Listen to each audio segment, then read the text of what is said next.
Viera je však podstatou toho, čo sa dúfa, dôkazom toho, čo sa nevidí. Veď ňou starší získali dobré svedectvo. Vierou chápeme, že svety boli utvorené Božím slovom, takže viditeľné veci nevznikli z viditeľných. Židom 11.1.3.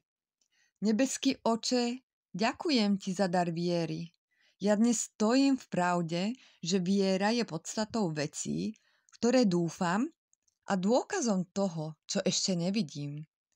Aj keď moje oči nevidia celý obraz, viem, že Ty pracuješ v zákulisí a formuješ môj život podľa svojej dokonalej vôle. Tak ako si svojím slovom zarámoval svety, prosím ťa, aby si svojimi zaslúbeniami zarámoval aj môj život. Nech sa moje myšlienky, moje sny a moje plány zhodujú s Tvojim hlasom.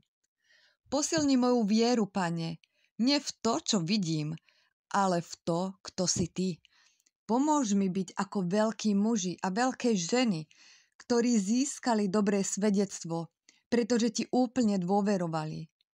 Nech je moja viera svedectvom Tvojej dobroty, Tvojej moci a Tvojej slávy. V Ježišovom mene. Amen. Ja vyhlasujem, že moja viera je základom mojej nádeje, dôkazom toho, čo verím, že Boh urobí. Ja kráčam vierou a nie zrakom.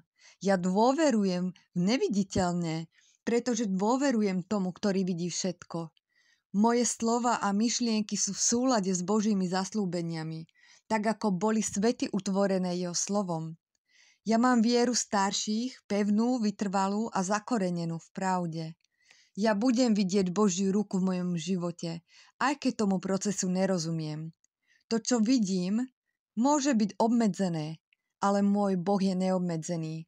Ja žijem z viery, hovorím vierou, pohybujem sa vierou a vierou prijímam, pretože Boh je verný. Amen.